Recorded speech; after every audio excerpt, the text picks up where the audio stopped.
In the middle of World War II, a Nazi businessman risked everything to save over 1,200 lives.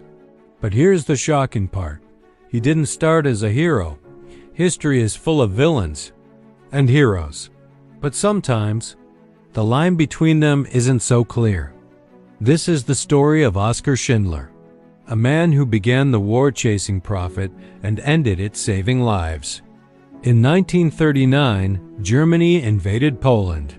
Cities were taken, families were torn apart, and Jewish communities were forced into ghettos.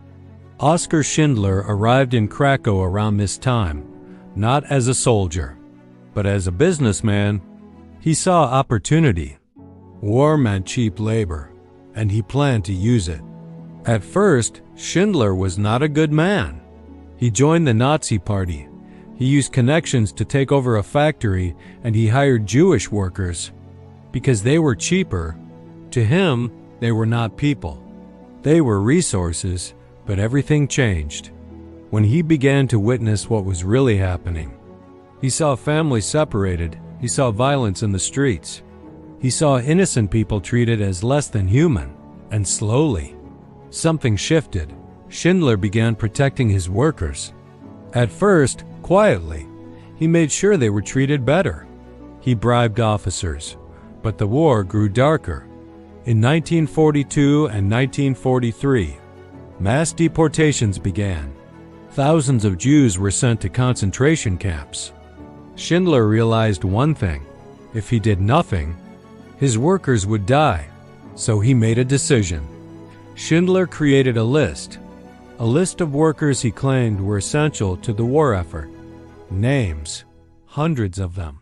If you were on that list, you lived. If you weren't, you likely died. To keep them safe, Schindler spent everything he had: money, connections, his entire fortune. He bribed Nazi officials. He lied.